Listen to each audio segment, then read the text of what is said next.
Welcome to part 2 of Plastic Fantastic. Let's continue from where we left off. We have a load more scenes to make, and plenty more to show and tell. So let's go. Now, you may have noticed the frame numbering looks different. These options can be a useful visual aid for the timing of your animation, each segment representing 1 second. Let's move swiftly on to our next scene. We're going to look in the mirror and give the eye a poke. Having imported our scene, give the face a thin mesh. And position the skeleton bones around the eye.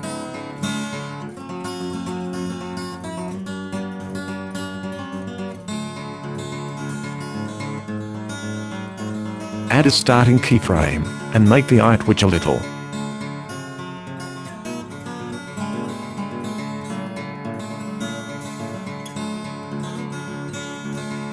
Next, mesh the filled hand, and add a simple skeleton.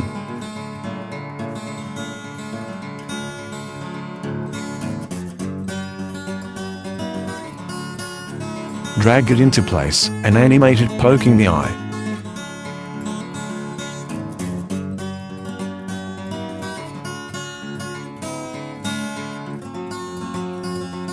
Here you can tween the level position, or release the bone constraints, and move those instead.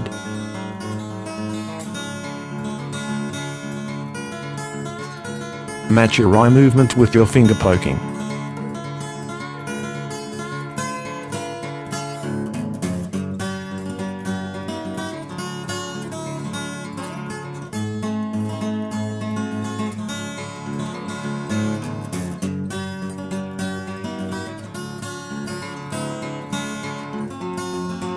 Pokey pokey. Don't forget to save everything, and render each animation, as we're going to stick them all together soon. Now to brush our teeth. Under our animation, we'll import 3 bits. Create a thick mesh for the face, and add bones to deform his jaw.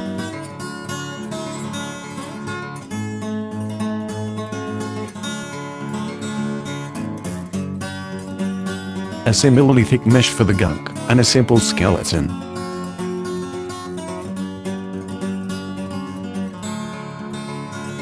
A thin mesh for the hand, and some bones for that brushing movement.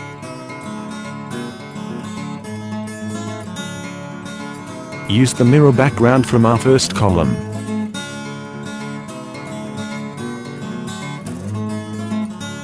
Align our new head, and start brushing.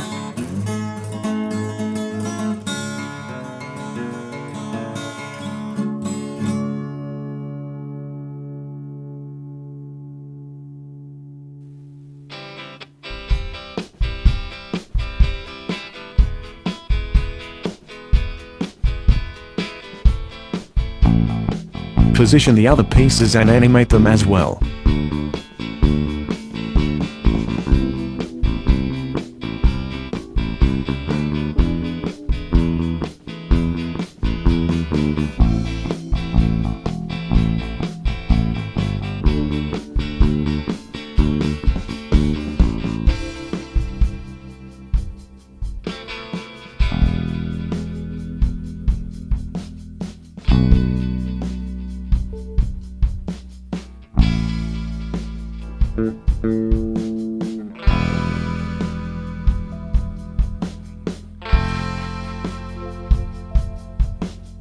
This will do for a quick brush of the teeth. Time to remove that stubble, and have a shape. Import this drawing in 4 bits. Give the face a mesh, and line it up with the previous face.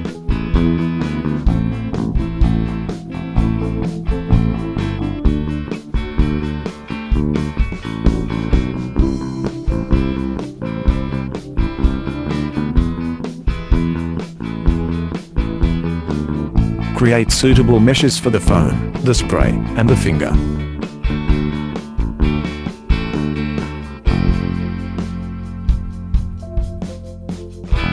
Now to position all the pieces.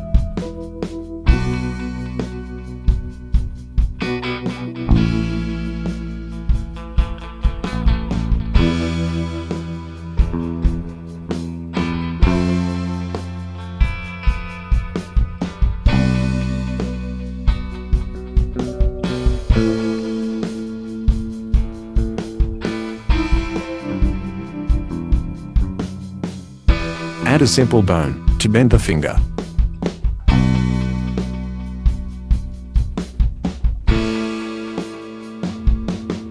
For the spray, add bones so it can grow.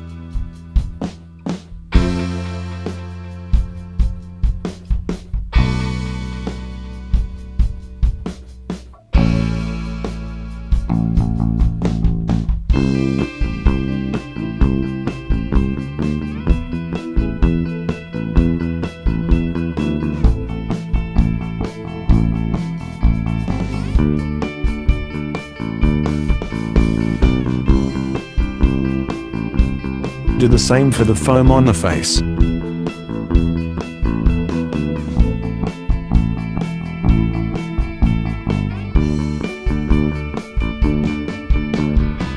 Also play with the layer scale for our quick and dirty effect.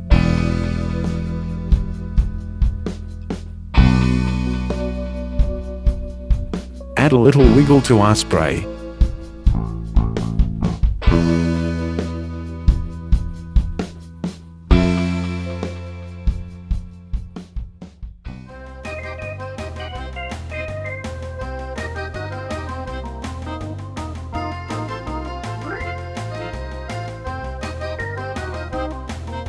A few more tweaks, and this scene is done. Render your sequence and let's move quickly on to the next one. A quick close-up with the razor blade.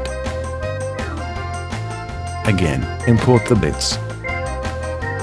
Drag the bits into position with the edit tool. We'll do this one without meshes. Starting keyframes are automatically added. For our razor we'll need a rotational keyframe as well. Now animate the razor movement.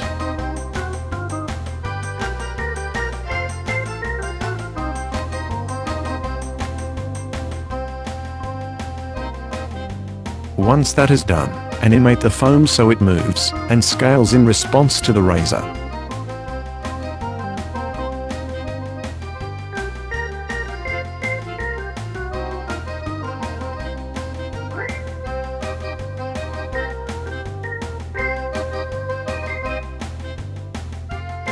Like this.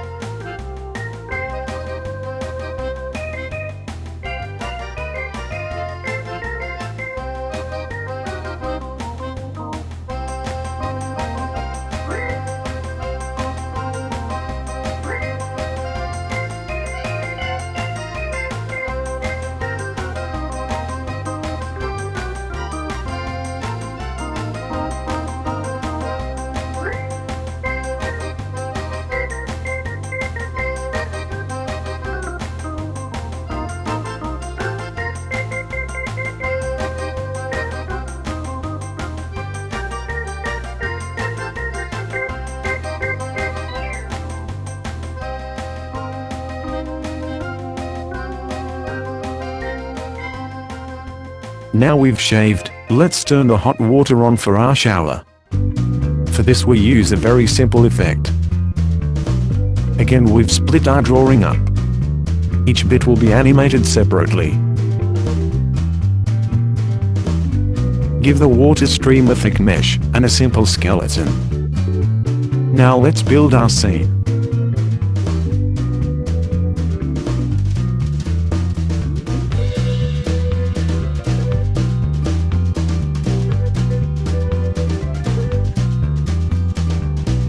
Add some frames, and animate the flowing water.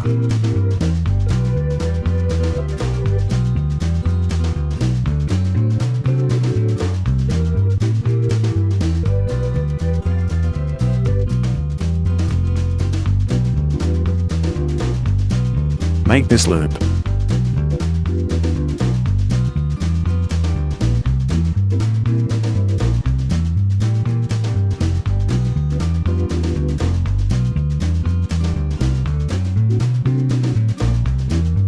Now move to the last frame, and add position and scale keyframes to each of the steam clouds. Back in the first frame, scale these down a little.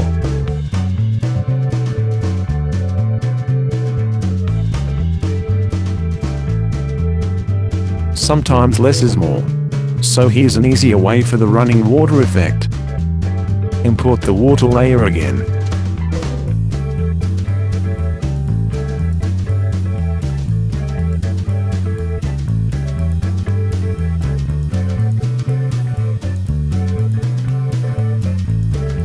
With a basic scale tween, make it grow and shrink slightly in the width. Loop this and we have our flowing water. Okay, the water is warm. Time to jump into the shower. We'll start with the water. Make and import 3 slightly different versions. Now if we offset the frames like this, and test the loop, it's too fast. Let's try every 3 frames instead. Once you're happy with the loop, drag the frame selection to repeat your pattern. Now import the other elements. Add meshes, and position them correctly.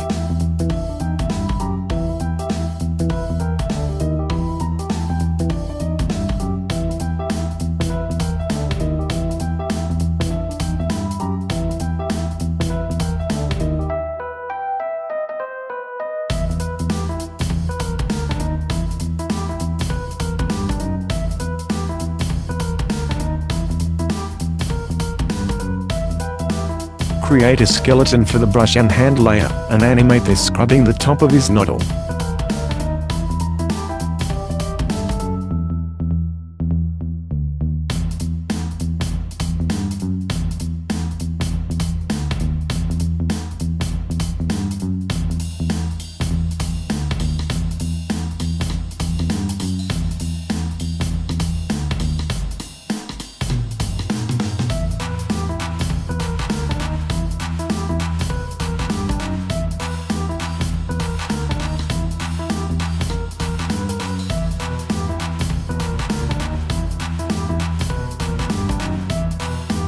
Then add bones to the soap, and give it some kind of animation loop.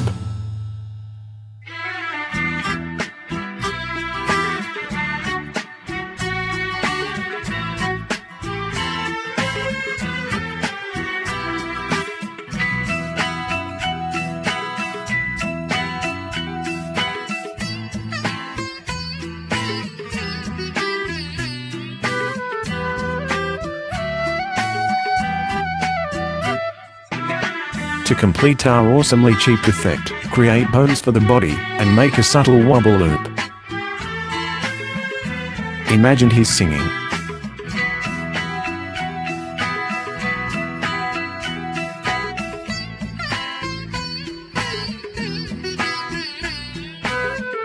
There, a cheesy shower scene. Now to dry off.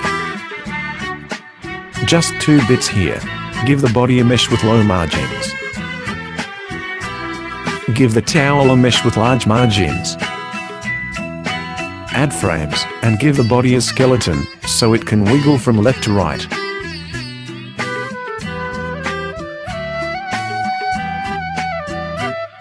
And add bones across the length of the towel.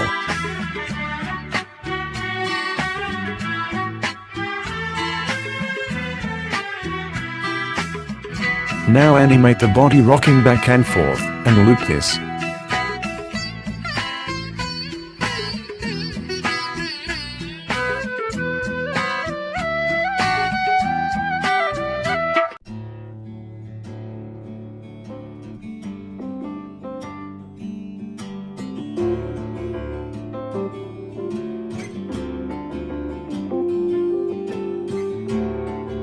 Animate the towel column, so the hands pull at each end.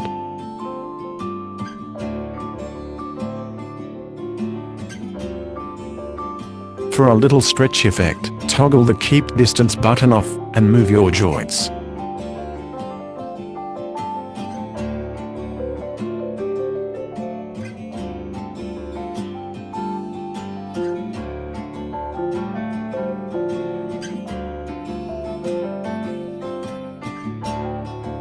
There, I think he's dry.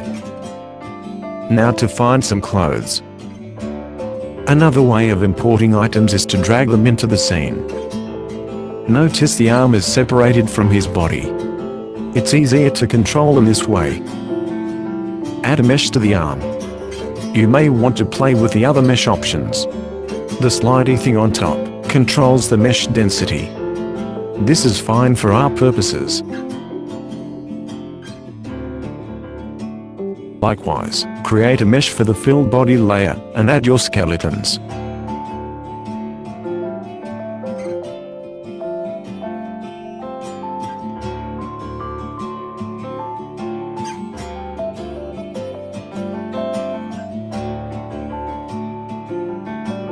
Drag your drawings into position and scale if necessary.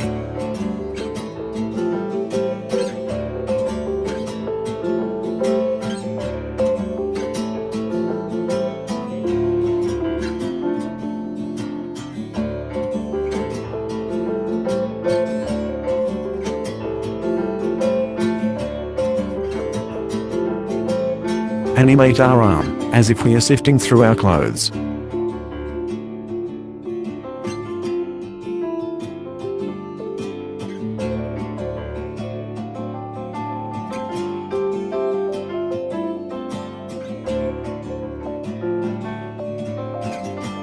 Animate the head, so he's looking at what he's doing.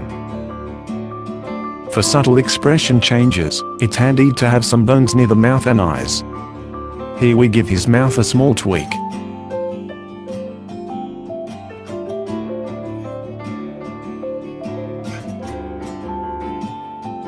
Finish off the head, and we should be done.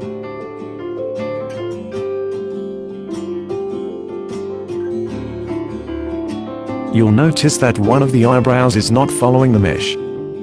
Go to Build Skeleton mode to fix this. Select a joint near the brow, and add a new bone to connect it. It is now part of the mesh, and moves with the head as it should.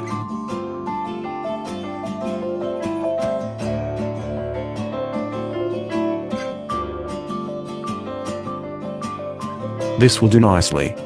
Now to illustrate him getting dressed. First he's putting his tie on. Import your bits. Add a reasonably fine mesh with small margins to each of them, and drag them into place.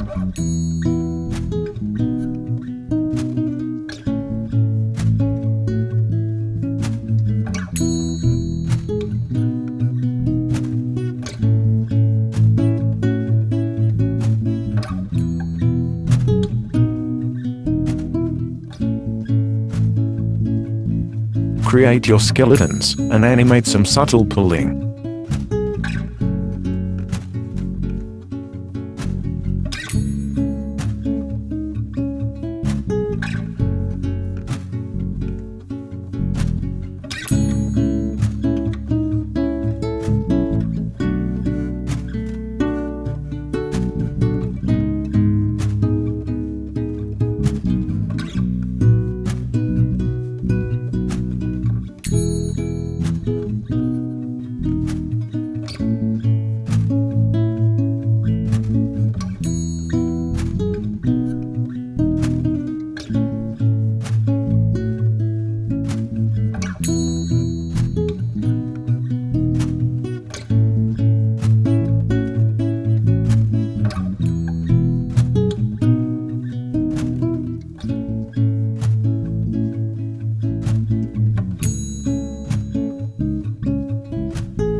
Finally, a little tweak of the mouth. Here you'll notice the side of the head moves as well, because it is connected to the mouth by the mesh. You could put the mouth in its own layer to solve this. Or use a head that is not filled. Or try the Paint Rigid option. Let's do that. Choose Paint Rigid from the Mesh Tools drop menu. Paint the mesh red, where you want to constrain movement. The effect on the side of the face is now less. Paint Rigid can be very useful, but has its limitations. But this will do, so let's move on. Here's a close-up of his shoes.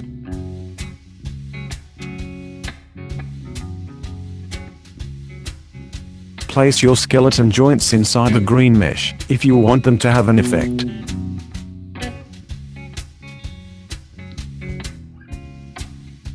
With the distance constraint off, we'll shorten the right foot for some fake 3D. Notice the tire back foot overlaps the front foot. We can change the stacking order of our joints by changing their SO value. Select the joint above the right ankle and change the value in the SO window to 1. This will put it in front of joints with a lower value. Animate him clicking his heels.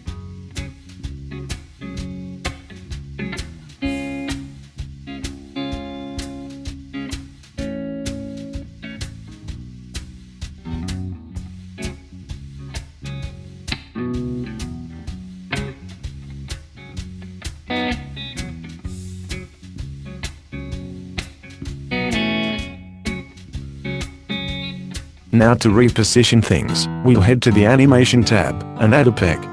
Connect our mesh to it. Back in the main window, select our peg from the Edit tool drop menu. We can now reposition everything without conflicting with any keyframes.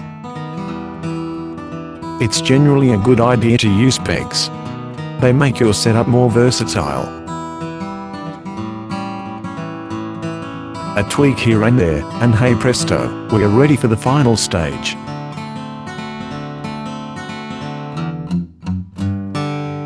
In this scene we'll walk across the room to our desk, and sit down. We'll start with the walk. Import the character and his 2 arms as separate drawings. Give each bit a low margin mesh, and arrange them in your scene.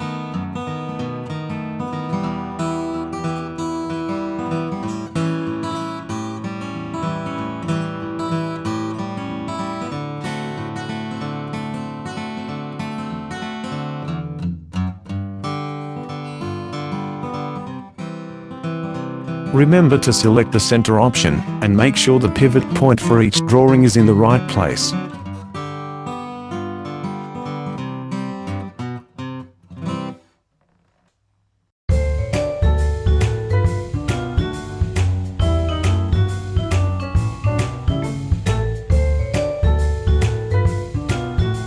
Now add bones to your meshes.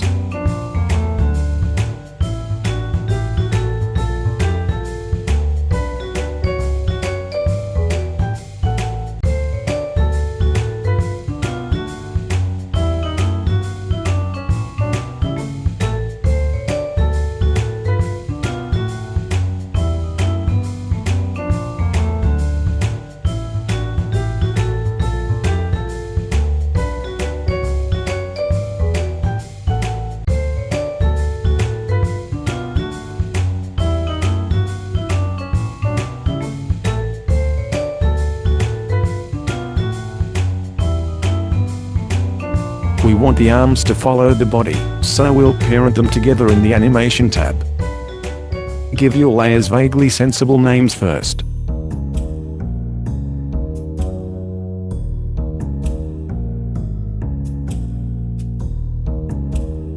Connect the arm meshes to the body, and go back to our main scene.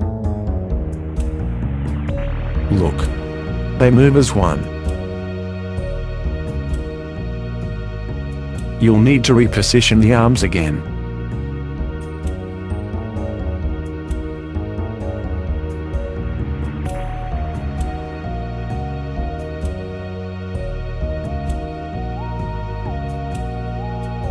Before we start, add position and rotation keyframes in frame 1.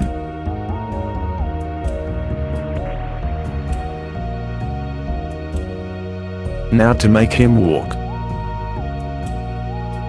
Go to frame 13. As he leans forward, we'll have his right arm swing to the front.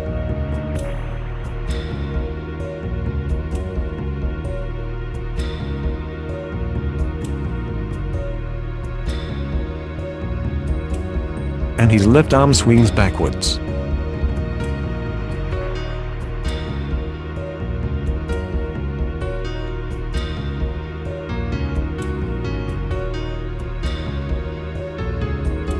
Go to frame 37. Here he's on the other foot, so we do the exact opposite.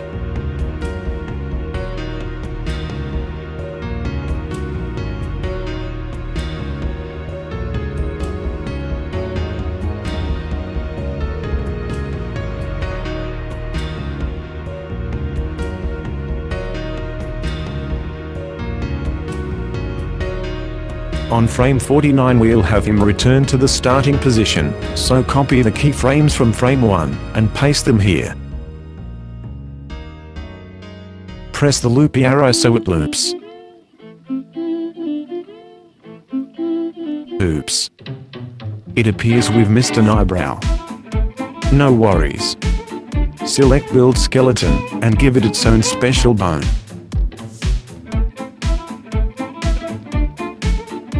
Now to add some vertical movement. Make sure we have positional keyframes in frame 1 of the body mesh.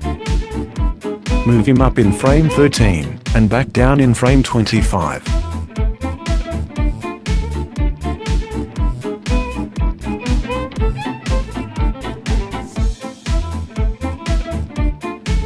Then up again at 37, and down at 49. Press play to test our walk loop.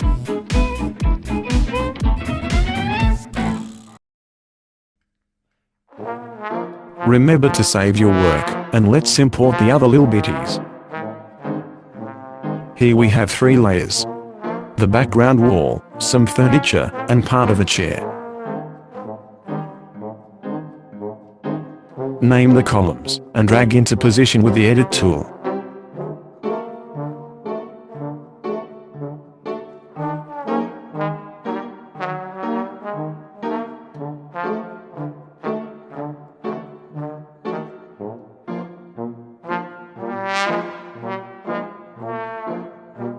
We want the chair piece to be behind the desk, and to follow the desk layer when it moves.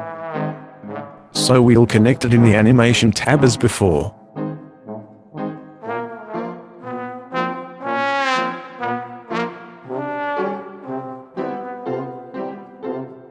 Now add some more frames. Say 6 seconds or so.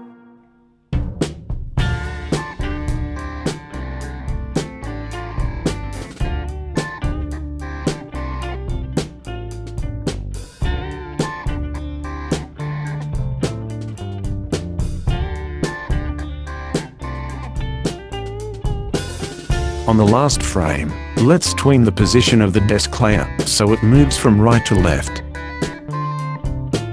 The chair has moved since we linked it. It does that. So position the chair part again. Add a tween to the background column as well.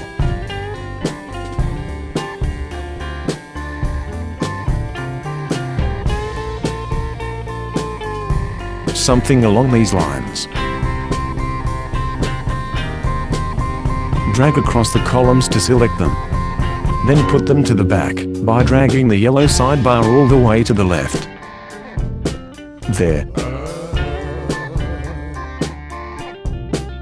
Okay, the background is kinda fast. Add more frames, and drag the background keyframes to slow it down.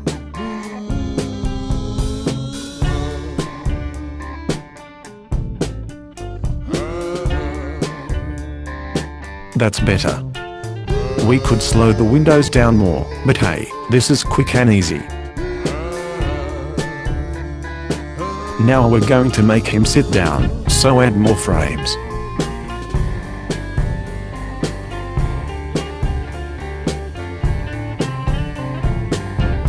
Once we reach the chair, we need to stop walking. So remove the extra frames. We're going to make a copy. Select the columns that contain our body and arms, and copy and paste them. In our copy of the character, delete all frames and keyframes up until the point where he reaches the desk.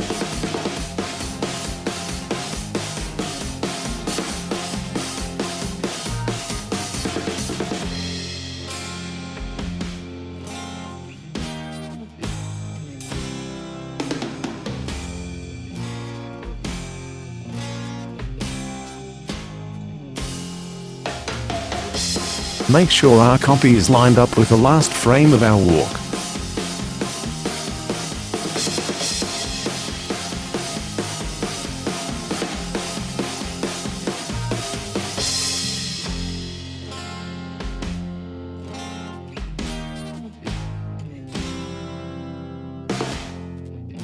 Extend the background layers of our scene, and animate him sitting down. Bear in mind that the parenting relationship that we had is lost in the copy that we made. You'll notice the arm no longer follows the body. Feel free to link the body parts again. But for now, we're going to animate him sitting down, using a combination of mesh deformations and positional tweens.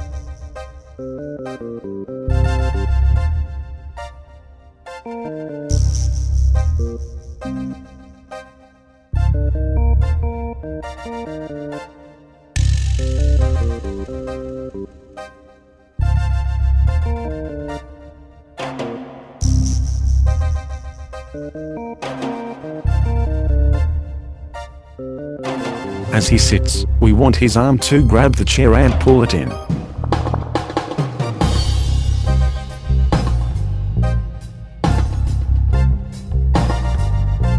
The chair should be a bit closer.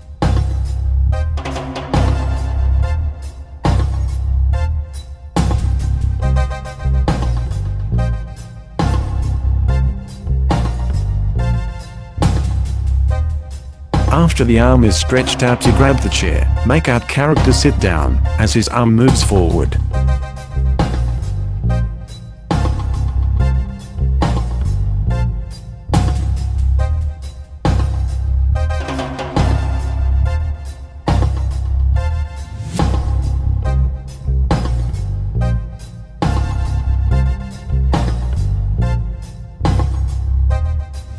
As this happens, the chair needs to slide into place.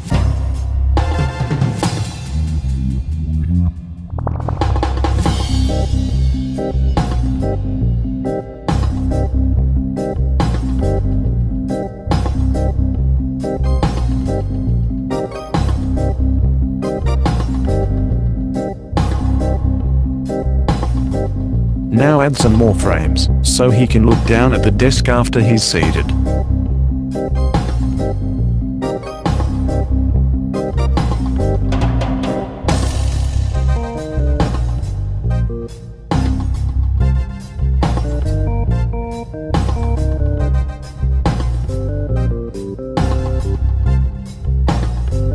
And here we have our completed scene. And now, to round off our plastic fantastic adventure, import the PNG render of the very first scene we made. In this case, that's the window from part 1.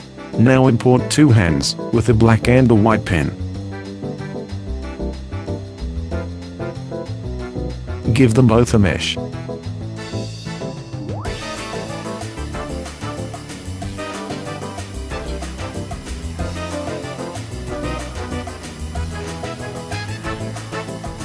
Position the white pen under the screen, and the black pen touching the top left corner. Now head over to a new column. Select the geometric tool, and draw a closed shape off screen, like this. Fill it with black. Right-click in the level window, and add a load of extra frames. Copy the contents of frame 1 into the last frame. Now using the point tool, drag the corners, so it covers the entire screen.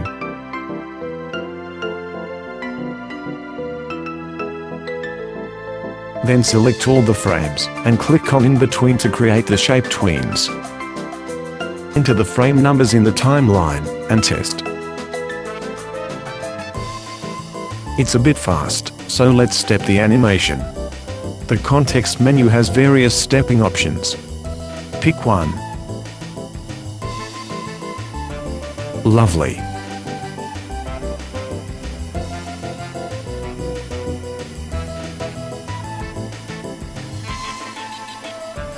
It's now time to add some bones to the hand, and animate it scribbling across the page.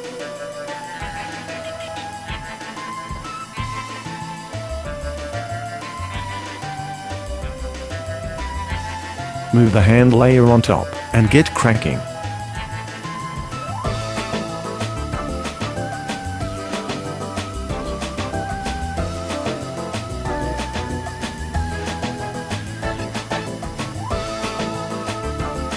We will need to use a peg for this.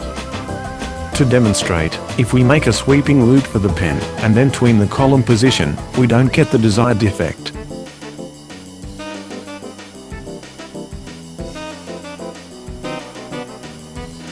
A.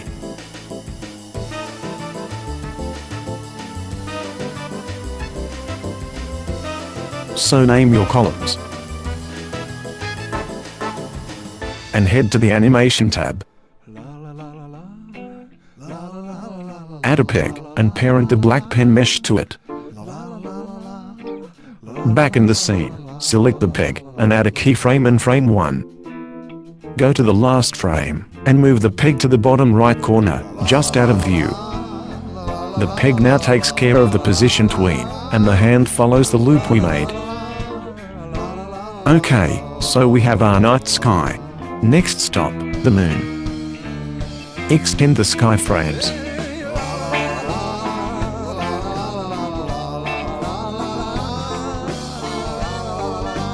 Back in frame 1, zoom into the moon from our intro. Select polyline, and start drawing.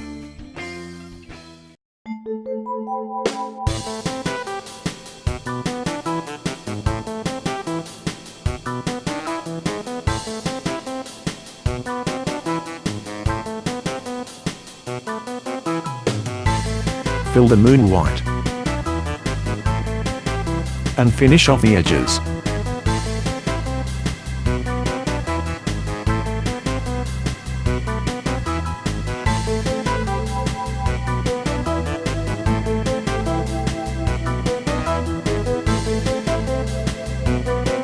When you're done, move this frame to the bottom of the animation. Next, the white pen. Drag these columns down to our new moon, and add a load more frames.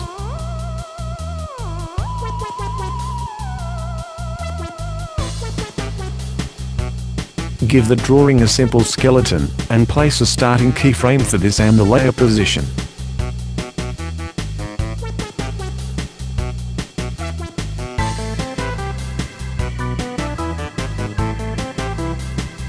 A few frames later, move the hand, so the tip of the pen covers the moon. Now, put the moon layer behind the hand.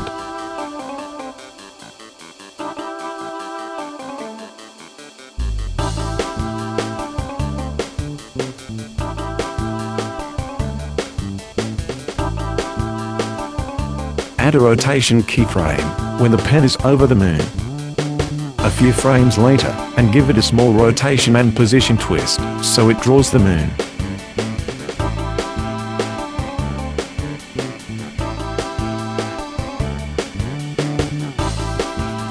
Move down some more, and tween the hand off the screen.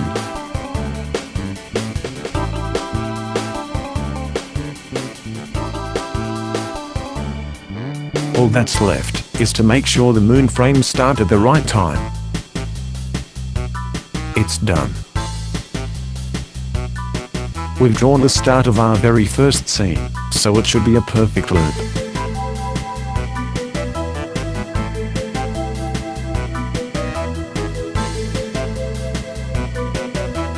Lovely jubbly people.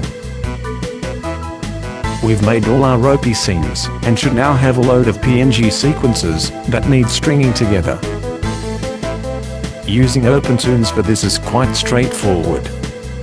Just import your images and sounds, and rearrange them as you see fit. Once you're done shuffling things around, added your silly sounds and tweak the timing, it's time to tell your animated story.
That's it. Finished.